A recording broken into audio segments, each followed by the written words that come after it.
Hi and welcome back. This is Police Stories Podcast and this is episode 39. We're going to continue on with close protection, but as you probably know if you've been here before, this is a series of short stories about my 28-year career in the UK police force. Once again, I'm in the glamorous location of a caravan in my garden.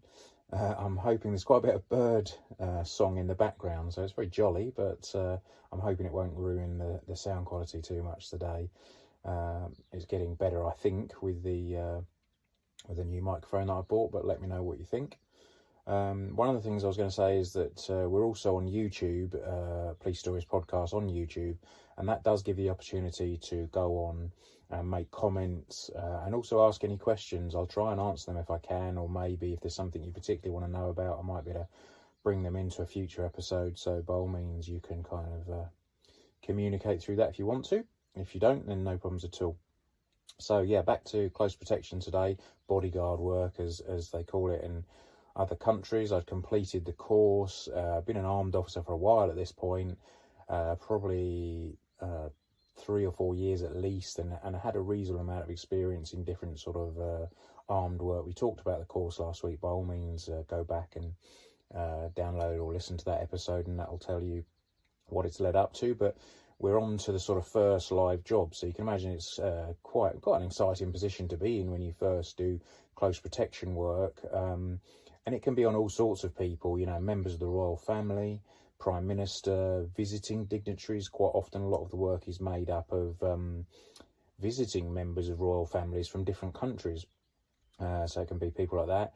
You can also do witness protection, you know, so if there's a particularly big sort of nasty trial coming up where there's some concern that a witness could be gotten to, you know, then we potentially would provide armed police protection if it was deemed serious enough, you know, if they were well connected enough, the criminals, that there could be an armed issue, then they might well get armed protection in relation to that. So it could be quite varied. But my first job was a member of the UK royal family, one of the princesses. And yeah, I was fairly excited about it, to be honest with you. I wasn't involved too much in the planning at the early stage. Certainly for me, you are, you know, very much sort of boots on the ground on the day. You don't really get involved in the planning side of it. That tends to come a bit later, and we'll get into that in a little while. So the plan was, it was a youth centre from what I remember, and the princess was coming to basically open, you know, do the formal opening, cutting, you know, the ribbon across the entrance of this shiny new youth centre in an area. And like I say, the planning work had already been done.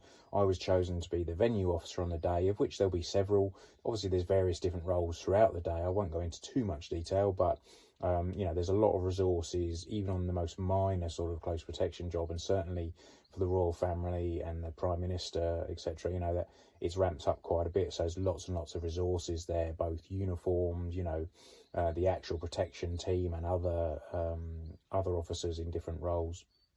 But the venue officer's job is, you know, you're securing that venue. You'll be there, you know, maybe 2 hours before the princess arrives, and you're thoroughly checking out the venue. The venue's been searched by, you know, bomb dogs and maybe other police resources. It's not the first time we've been there. You know, we'll have been to the venue in the weeks ahead, and certainly the planning team will have been there maybe months ahead, depending on how complicated the job was.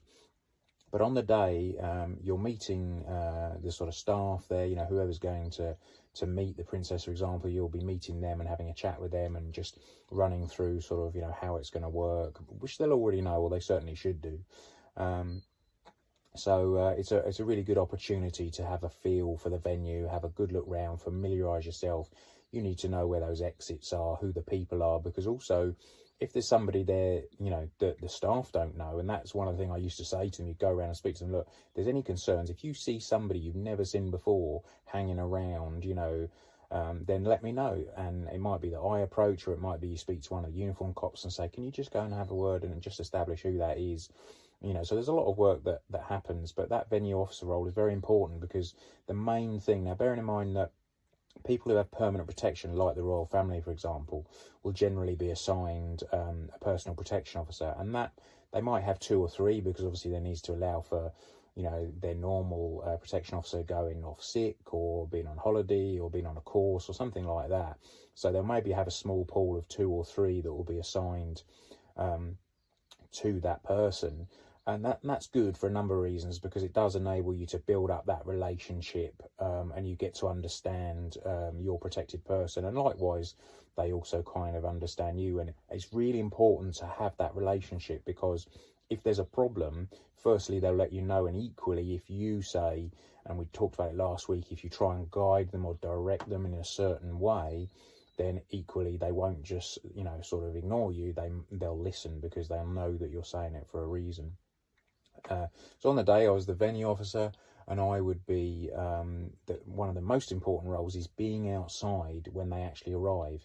So that personal protection officer, as they draw up to the venue, they'll have already had it confirmed on the radio that, it's safe to come in, there's no problems, we've done all the checks, everything's in place as you would expect. They'll know the venue as well, because they'll have visited it previously. And as you draw up outside, they're looking for that friendly face. They need to see that venue officer, and then they can relax knowing that it's all good, and it's safe to come in, or as safe as it can be. Now, generally, a protection officer will get out of the car first and will go and open the door for the VIP. But some VIPs are dead against that. They feel it's a bit stuffy, that it makes them, seem a bit aloof and things. So it may be they open their door themselves. You opening the door has a dual role. Firstly, obviously it is polite, particularly if it's a member of the royal family or something. But secondly, when that door is opened, you're standing in front of the open door, and therefore you're already providing body cover should somebody be planning on doing something, so it's basically you are going to block the view from the person who may be waiting with bad intentions. So on the first day, I'd had a look round, I was pretty happy, I'd sort of liaised with the staff there, and I knew, what the routine was expected and what was, meant to be happening that day. So I was in position, the call had already been put out, it was safe to come in, I was in the venue. I was just outside the venue. As they pulled up, here comes their car. The protection officer's out straight away, and he opens the door for the princess, and she steps out. And obviously, you can imagine, you're on high alert, your eyes are all about, you're looking at the crowds, you're looking on the roof line, depending on the venue, and what level it's at. You may have rifle officers on the roofs, and you will know those people as well, so there'll be faces that you should recognise. And you're having, a good look around. Now, if you remember last week, we talked about the 2 golden rules of close protection. One is to do something. If something happens, you have to react. Even if you do the wrong thing, do something. Because if you stand there, like a rabbit in the headlights, then that's definitely not good. The second one is you're absolutely not a bag carrier. You cannot carry a bag for a VIP, no matter what sort of bag it is, because, with your hands full carrying a bag, even if it's one hand, you cannot do your job. So it's really impressed on you on the course. You're not a bag carrier. Don't ever carry a bag for someone. So bear that in mind. So Princess steps out, and she immediately is greeted by, whoever it was from the venue. They say hello, and she turns to her protection officer and passes her handbag to him. And initially, just for a split second, I felt smug in that, I remember from my course, you're not meant to do that. He's not done that right. Because very, very quickly, I realised what was going to happen. He's looking round, thinking to himself, I have to get rid of this bag. Who is going to carry it for me? And who do his eyes first come to? And it's me standing outside the venue. So he quickly whips up to me, walks over, passes me the handbag and says, can you look after this for us, please? And he returns to his position as a protection officer. So I kind of roll in my eyes, trying to be all cheerful about it and thinking, I can't believe it. this is everything I was told you absolutely do not do. And here I am, first job, carrying a handbag. I thought, that's okay. I know where they're going. I know what the plan is. I'll go and ditch the handbag inside somewhere, and then I can get back to my job. So I scoot off into the venue, and like I said, it's a youth centre, and I know that they've got various sort of, handshaking to do, lines of people to meet and what have you, but ultimately they're going to end up at a buffet. There's a load of food laid out on a table in a separate room where they're going to have a sort of a light lunch, as they'd call it, and that she's going to end up in there. So I thought, that's great. I will go in there and I'll put a handbag down somewhere in there, and then I'll leave it, and that's it, job done.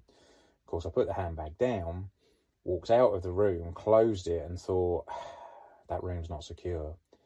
I got in there easily. I just walked in and helped myself. Now I've put a handbag in there. Can you imagine how embarrassing it would be, particularly as it's me that's put it in there on my first protection job, if that bag got stolen or somebody rifled through it? Imagine if they stole her phone or a personal diary or anything, basically. It would be really, really embarrassing, and probably I would never do any more protection jobs again. So I was thinking, I cannot leave it. So I was kind of trying to think of a solution. I couldn't go and get the key, because then I thought, if I lock that door, I know what will happen. Somebody will then lose the key and she'll be coming up expecting her lunch, and won't be able to get in the room. So I thought, I don't believe this. I'm going to have to stand outside this door. So now here I am on my first protection job. Firstly, I've taken a handbag, broken one golden rule, become a bag carrier. I've now put the handbag into the room, and what am I doing? I'm standing outside that room now, protecting, the cucumber sandwiches with their crust cut off, of course, and the tea, instead of being able to do my job. But I just couldn't see a way around it. I thought, if I do anything else, there's a real risk that handbag could go with all the embarrassment that we've just talked about. So I'm afraid the rest of my protection job, my first job, was stood outside protecting this handbag and the food. So pretty embarrassing, but what can you do? I thought it was the best thing to do at the time. It probably was, looking back, but yeah, not quite the, it's not like The Bodyguard, is it, the film? It's not quite what you see. I'm not diving in front of people, taking bullets. I'm protecting the cheese sandwiches. So there we go. That was my first protection job, but it went okay. Nothing happened, thankfully. And there's certainly a sense of relief when your protected person is back into the car and away, because that's your job over, that's your role over. And as long as they've stayed safe, then it's been a successful job. So, that was the first one out of the way. Now, the second one was a bit different. It was a visiting politician who came from overseas. He was very well known, a real firebrand of a politician that had a reputation as being quite a difficult character. Now, like I said, some of these people, imagine, if you were a royal or something and you have protection pretty much from birth, you'd be very much used to it, wouldn't you, with a protection officer following you around everywhere and your every move being kind of not only scrutinised but controlled to a degree. It must be very frustrating. Now, certainly some of those, do push back a bit, don't like protection officers, don't want them with them, don't feel the need. So they can make your life, a bit difficult. But certainly if you're a politician, then you've never, ever had protection in your life, and you come into this new role and you may be offered, well, in some roles you'll be insisted that you have protection, as was the case for this guy. And they really make life difficult. In fact, they will actively work against you, and this guy had a reputation for doing just that. Now, I was on the kind of night team, he was staying in a hotel. So in this scenario, and it changes completely for the venue and the threat level and various other things, he was in a hotel room and we were in the hotel room opposite him. We'd put up some temporary CCTV in that hallway, so we had kind of 3 screens up within the room and we were able to control that hallway. No one could get to the corridor at all without us seeing them. We came on at kind of, I think it was 10 o'clock at night, something like that, took over from the day team or the late team, and that was the 3 of us in at night. And what generally would happen is you'd rotate round the roles every hour perhaps, or maybe every 2 hours. So somebody would be resting, kind of laying on the bed, fully clothed and ready to go. They might have taken their handgun out of their holster and put it on the bedside table because it's pretty lumpy for a start. It's not really the comfiest thing to lay down on, but that person would be very much expected to be resting and, recovering, because, they may be called upon at short notice. And then the other 2, one would be sitting there kind of watching the CCTV screens and monitoring that. And then the other one would be sat there in support. So perhaps in a slightly less, kind of switched on mode and perhaps relaxing on the sofa or something within one of the suites, but still up and able to literally at a second's notice be out that door and offering support. should it be required. But the idea is, from the outside world, should any other guest, walk down that corridor, there is nothing overtly that suggests, there's anyone of any importance in that hallway. You see on the telly again, don't you, with chairs pulled up outside doors and things. We just, with a cop, uniform cop sat there or something like that. We just don't do that, because all that does is attract attention to the fact that there's somebody possibly important, depending on your view, sat in that room. And it's just what we don't want. We're all about subtleties if we can achieve it. So we were sat in the room, and we had the three of us there, as I've explained already, those three roles. And we'd got to about 2 or 3 in the morning. Nothing much was happening. It was a Friday night. This was a seaside town and quite a plush hotel. And at this point, so we've got one in the bed sleeping. I'm watching the CCTV cameras. We've all got handguns in pancake covert holsters, and also there's an MP5 available, so a long gun, as we call it, but they had folding stock. So actually, this is a small sort of submachine gun that can be folded into quite a small position. And we had the option of something called a Swedish harness, which was effectively like a shoulder holster for this MP5, but it means you could attach a bungee cord and have it tucked away underneath your armpit. So if you had a fairly bulky jacket on, you could be walking down the street with an MP5 in your armpit, effectively on a folding stock, and just gave you, a lot of extra firepower should it be needed. Had a big impact on someone if you needed to actually draw that weapon as well. There's a certain, psychological element to drawing out a weapon like that. But generally that would be on the side, only needed or only used if needed. And as a rule, you fully expected on a job like this to just be sat there all night with nothing happening at all. And then at 7 o'clock in the morning, the day team would come on, you'd hand over, and that would be you away and properly able to, go and get your head down and get some sleep at home. But sure enough, we got to 2 or 3 in the morning. One of my colleagues is dozing on the bed, as he should have been, and the other one decides he's going to go off to the loo. So he goes off to the loo, and now we also had been given the heads up that our protected person, this politician, didn't sleep very well. So it is a possibility that he could suddenly, appear. And sure enough, of course, and without knowing it, he picked the perfect time. And so my colleague was in the toilet. I was sat watching the screens, and the other one's dozing, not really in a position to immediately respond, or certainly, he would need some time to wake up. And there's no, bear in mind, this guy knows that his protection team are in the room opposite. He doesn't come and knock on the door and say, just so you know, I'm going to go and do whatever. He's got no interest in helping us at all. So he literally, the first heads up we got was, there's a noise in the corridor. I looked at the screens. I could see the door open. He was fully clothed. He was off and walking. Now, he was a really fast walker, and he was off down the corridor. So I barely had a chance to shout to my sort of colleagues that he's on the move, and I was out the door with him. I'd quickly clipped on the MP5 in the Swedish harness, and it was tucked away under my armpit. And then I had my handgun as well, picked up, my big bulky jacket, threw that on, and I was out with him kind of playing catch up. By the time I was out, he was already down the end of the corridor, and he didn't like lifts, so he was away down the stairs. So we're massively on the back foot here playing catch up. So I caught up with him. Now, bearing in mind that generally you won't have a lot of dealings with these people. It depends what role you've got. If you're a protection officer, you'll have a bit more of involvement. But if they're sort of British royalty, then chances are they'll have a lady in waiting, or a personal secretary or someone like that with them, and that's generally the person you'll have dealings with.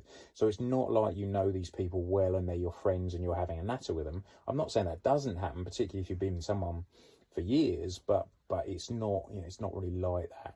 And certainly with this guy, this politician, I'd had no dealings with him at all. I didn't know him at all. I had not even spoken to him, because I'd always just been on the night team on this particular job.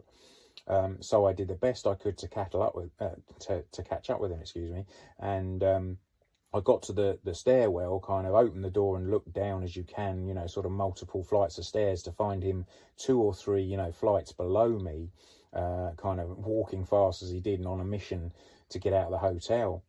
So I had to work fast, and sort of run down these stairs as fast as I could, hoping that my colleagues had heard that we were out and moving, because to be out by yourself with no support is is not good at all. It's not ideal, but what can you do? You know, classic golden rule here, you know, do something. Don't just sit there looking at the screens thinking, oh, that's him left in. Perhaps I should have done something, you know. So I had to go with it. So I raced down the stairs with him, eventually caught up with him just as we left the lobby. And we were leaving the hotel lobby, you know, out into the sort of fresh air, as it were. And I said to him, all right, sir, you know, I'm just catching up with you. I'm here if you need me. And I wasn't intending to go and chat with him. I was just going to go and sort of trail along behind him, so that I was able to support and help if there was a problem. But, you know, I wasn't looking to go and chat with him. He shot off. Now, bearing in mind, it's kind of 3 a.m. on a Friday night into early hours Saturday morning. And this is a town, a fairly busy town on the south coast, with a lot of nightclubs, pubs and bars and, you know, sort of nightlife. Now, this guy was quite recognisable. Most people will have seen him pretty regularly on the news. So I was a bit concerned about that. And it got even worse as we got down to the seafront and we were approaching one of the sort of piers that I knew had a nightclub on it. There was various revellers hanging around and drunks and, you know, people hanging about, and there was, you know, people smoking cannabis I could smell, you know, and lots of drunks, you know, sort of pushing and some fights brewing. And I was thinking, this is a disaster. I'm by myself, you know. I still don't know if my colleagues even know I'm out here. I'm really hoping we don't have a problem, because by myself, you know, you do not want to be taking a drunk on who's got, you know, no more intention than, you know, sort of getting a light off you or something. And, you know, bearing in mind I had an MP5 tucked away and my handgun, and I've got to try and look after this guy. It's not a good scenario. Anyway, I caught up with him and I said, sir, look, is there any chance we could go a slightly different route? Because, you know, you can see there's a few revellers about, and, you know, this is going to cause me a few problems. You know, the rest of my team haven't managed to catch up with me. And he said, you know, stop worrying, we'll be fine, and we'll be all right, you know. And then he said, walk with me if you want to, you know, that's fine. And then he just, you know, we had a brief chat, but he was basically saying, I don't sleep very well, and sometimes I like to just come out for a walk, you know, to sort of clear my mind and get some fresh air. And I was thinking, well, that's brilliant, but maybe not quite in this scenario. It's not helping me, you know. But it went okay, thankfully.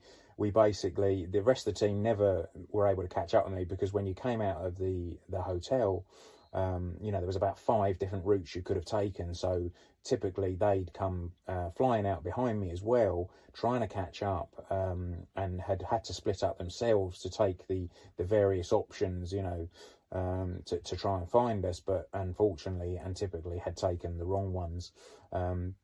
So they never caught up with me. But basically we did a loop. We walked out for about an hour or so. I tried to loop him round, you know, the sort of worst of the revellers.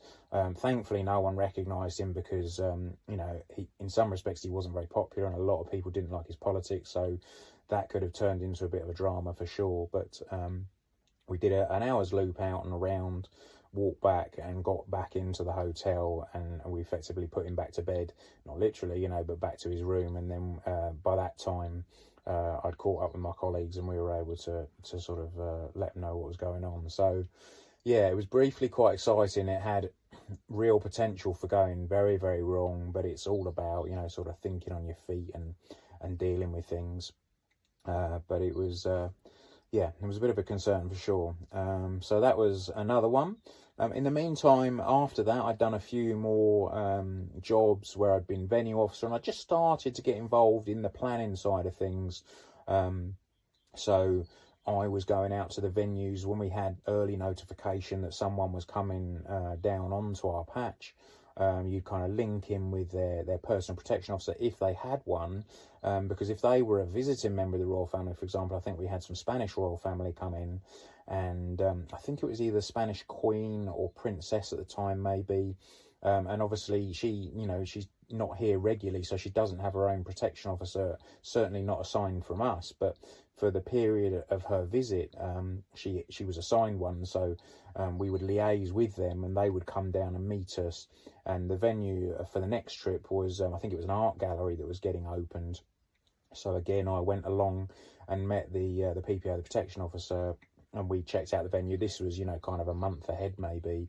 and had a pretty good idea, having spoken to the staff, of how that would work, and then on the day, I was one of the venue officers and knew the various routes to the location.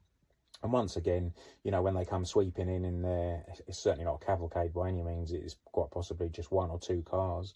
That PPO is looking for me and sees my face and ugly as it is, but realises, that everything's okay at the venue, and he's pretty happy to come in.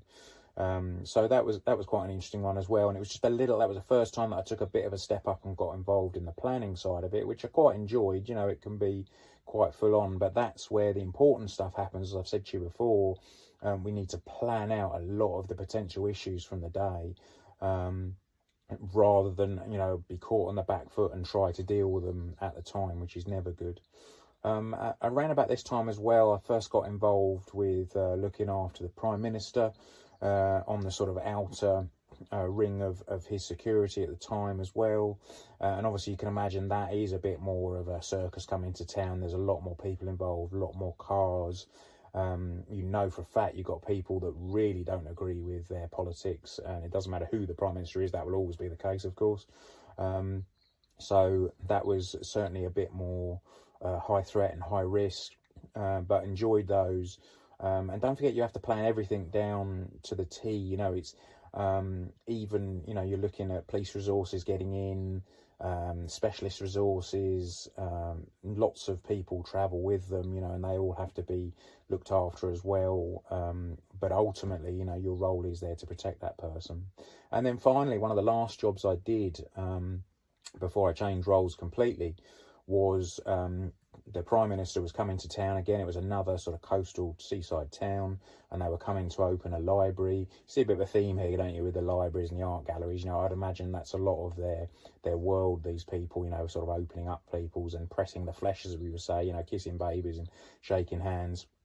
But the Prime Minister was coming to open a library in this particular town, and I was given the job from day one, and I was to plan it and brief it on the day and run it right through. And so I would pick the venue officers, so I'd taken perhaps a little bit of a step up at this point. I went out months ahead and planned this and met the staff. I had to, have photos available, and then I had to brief various people, sort of senior officers that were involved, that would always come and meet, someone like that, the Prime Minister, and also all the sort of staff there. And obviously you can imagine the staff all get vetted and looked at. And sometimes they're handpicked on the day so that certain people as well are going to be closer to the Prime Minister and have dealings with them on the day. Very early in the morning I was out, and this involved a lot of uniformed officers. I think in total there was about 100 uniformed officers that were going to help us sort of with crowd control and just generally being in and around the venue, and also on the final drive in. To ensure that the crowds are kept back and barriers go up and stuff. So I actually went in to the local police station, which is one of the larger ones in my force, and did the briefing for the uniformed officers. Biggest briefing I've ever given, certainly in terms of the amount of people, certainly at that time, about 100 officers, and you're telling them about who's coming, and I don't need to show you their photo and what have you. But the thing you're really trying to get across to them is, I know you want to look at them. I know you're interested, when they get out the car, and you want to turn around and stare at them. But if there's one time I really need you looking into the crowd for that loner, that person we spoke about last week in the episode, the person who doesn't fit in, he's not happy, he's not waving a flag, he seems, he's got a bit of a fixed stare and he's a bit intent on what's going on. Maybe he's taking this opportunity to move a bit closer, and just prior to the person turning up, they've now moved in a position so they're right by the barrier. That's the person I need you looking out for. I need you to turn and face, and when the Prime Minister turns up, do not turn around and look at them. I need you looking in the crowd. That's how you're going to do your job. So that was the thing that I really got across in the briefing to them. And it went okay. A little bit scary, having never sort of briefed people on that scale before, but I think it went okay, and certainly I'm chatted with, the team later. They seemed happy enough with it, because obviously I was being monitored as well to see whether I was up to it and whether I'd done a good job and whether it was something I was going to be trusted with again. So yeah, it went okay. They came in, the briefings went well. I'd picked the venue officers from the protection team. They'd had a briefing from me as well, and then I'd done the introductions with the sort of staff at the library with the venue officers. And obviously I'd had the sort of most dealings with the actual protection officer for the Prime Minister, so that again, when they came sweeping in, they see my face and they're happy that, you know, everything is as it should be. The place is as secure as it gets, you know. And yeah, no problems at all. It all went well, and that little sigh of relief again when they're driving off of your patch, and you know it's kind of not your problem anymore, and you've done your bit and it's all gone okay. So yeah, close protection work. Really enjoyed it actually. It was good fun. A totally different element again to policing. You know, when you first turn up as a bobby on the beat with your top hat and you're walking round in uniform, it's the very last place you expect to be. But as I've always said, the police is, you know, a really interesting job with, you know, loads and loads of different roles, and you'd be surprised just where you can find yourself. And we'll certainly look at a few more of those as we go forward. But next week we'll look at something different completely. I transferred forces and I moved from the sort of local county force and up into the main Metropolitan Police, the police force that you know, looks after London. And already I can hear people, you know, sucking their teeth and booing and hissing later, just because I've mentioned the word the Met. They don't have a particularly good reputation for various reasons, and we'll go into some of that next week. Thanks very much for listening. Hope it was vaguely interesting to you and that you'll come back. Good downloads again this week and really well, so I really appreciate that. But we'll speak again next week. Take it easy. Cheers. Bye.